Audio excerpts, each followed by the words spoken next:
Continuamos con su programa Análisis Jurídico. Quiero recordarles nuestras redes sociales, Twitter, Facebook e Instagram, y saber que tenemos un hashtag que hoy lo denominamos transparencia, muy importante, el hashtag transparencia por Twitter, donde usted puede consultarnos, pedir orientación de algún tema específico, y también estamos tratando este tema por este hashtag. Entonces el hashtag de hoy se llama transparencia y va a estar conectado con el Twitter para poder nosotros intercambiar ideas. Estamos conversando con el doctor Mauricio Penilla Reyes de un tema muy importante que es la transparencia, ¿verdad? Entonces quedamos en el segmento anterior de algo muy interesante. Continuemos a ver. Muy bien, entonces hacíamos referencia a la carencia de los manuales de procedimiento. Ahora, esto es algo, digamos, patológico dentro de nuestra administración pública. Eso responde a múltiples, como casi todas las cosas, es multifactorial. No responde a un solo criterio. Sin embargo, la dinámica propia de las administraciones públicas, no estamos hablando de nuestra realidad actual con todo lo que, digamos, lo distorsionado, lo desinstitucionalizado que estamos. No, decimos siempre ha habido dificultades en que la administración pública tenga manuales de procedimientos al día, porque a veces la dinámica propone otra forma. Okay. Y los tiempos de los líderes políticos a veces es distinta a los tiempos propios del funcionario de carrera que ya tiene mucho tiempo conociendo el procedimiento. Sí. Entonces, uno que conoce funcionarios de carrera que han visto pasar jefes a lo largo de 5, 15 años, dirán, bueno, pero así se hacen las cosas aquí, así venimos funcionando. Hay otras administraciones que no, hay que, por supuesto, reconocer aquellas alcaldías y consejos municipales que sí cuentan con eso.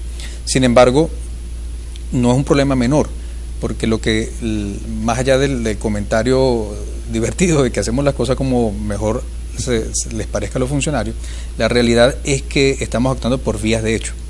Y actuar por las vías de hecho significa exactamente lo contrario a actuar por las vías del derecho. Eso es lo que quería llegar. Sí, de esa forma lo que tenemos es que, y en esto lo vamos a hablar con un sentido especialmente jurídico, es como una especie, sin intención, un desprecio a la norma. Es decir, a veces eso no se cumple. Uno de los procedimientos que más se evaluó fue el referido, que comprendió parte de la evaluación, fue la contratación pública. Okay. Y quienes están en comisiones de contrataciones y están viendo este programa sabrán que la realidad de la norma y lo que propone la norma y la realidad puede tener un umbral de diferencia tremendo. Totalmente.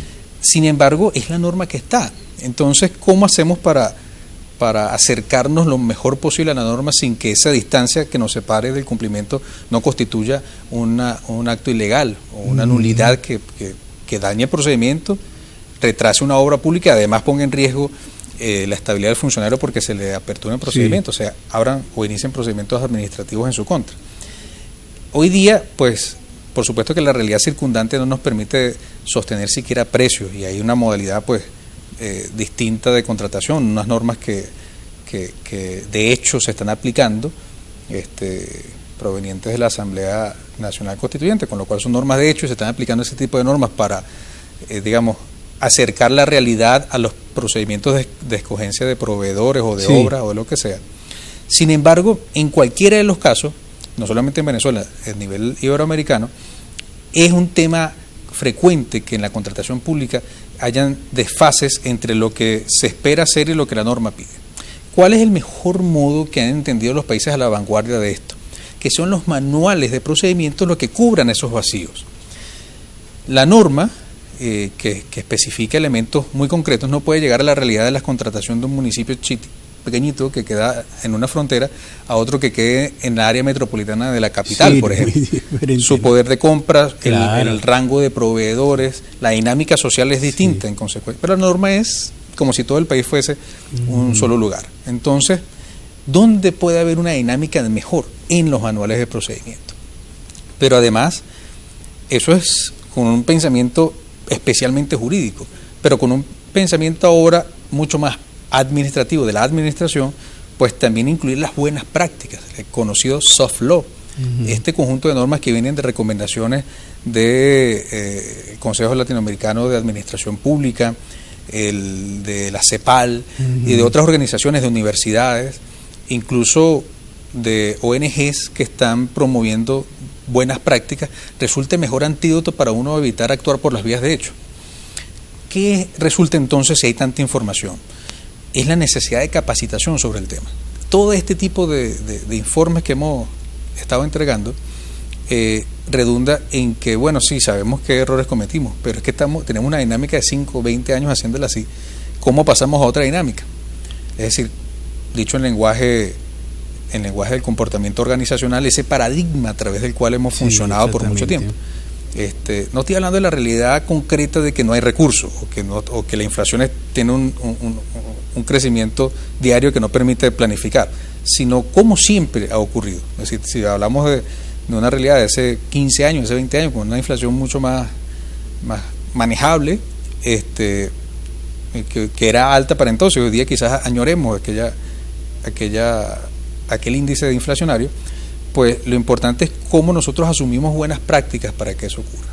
Te cuento algo adicional, por ejemplo.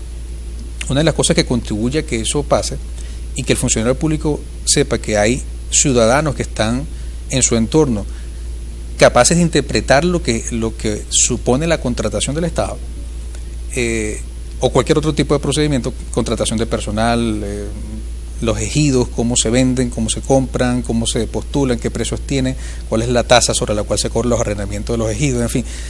Cuando el funcionario entiende que el ciudadano ya está empezando a manejar eso, se contribuye mucho a que haya menos vías de hecho. Hace poco tuvimos la experiencia de estar en el acto de entrega de certificado del diplomado en desarrollo y gobierno local, que promueve la Universidad Católica Andrés Bello, el Instituto Ortega y Gasset de la Universidad Complutense de Madrid, la Fundación Alemana Konrad Adenauer y la Unión Europea. Se hizo aquí en varios municipios. Finalmente el que culminó todos los trámites, asistencia de estudiantes, graduarse, exámenes, fue Córdoba, los estudiantes de Córdoba. Y ellos, con ocasión de toda esta formación y por su propio interés, crearon el denominado Consejo de Ciudadanos de Córdoba. Y este Consejo de Ciudadanos son ciudadanos de su propia localidad que, con distintas profesiones y visiones, tienen un interés único, que es el interés de la comunidad. Entonces tienen más de una decena de líneas de trabajo, líneas de investigación o líneas de acción, y sobre la base de eso, y además del diplomado que recientemente hicieron, constituyen un grupo humano de ciudadanos capaces de interpretar la función pública y además hacer las solicitudes pertinentes. Por ejemplo, nosotros hemos visto cómo las lluvias en los último mes ha afectado lo que ya venía mal, que eran las carreteras. Claro, indiscutiblemente. Ciudadanos capaces de saber quién es el competente, por qué es el competente y qué se le puede solicitar, reduce el tiempo de solicitud. Por ejemplo, si yo voy vamos a poner un ejemplo erróneo, evidente, si yo voy a la prefectura a preguntar por qué la carretera no se arregla, estoy perdiendo el tiempo. Sí, ahí no va a pasar ¿quién nada. le va a dar respuesta de esta situación? Vamos a hablar en otro segmento porque es muy importante y quisiera saber, ¿ustedes han evaluado transparencia en la alcaldía, en los municipios, bajo esas vías de hecho, que son las que están más a la mano, ¿no? Correcto. Vamos en el próximo segmento a hablar de ese tema porque es muy interesante. Y continuamos con su programa Análisis Jurídico.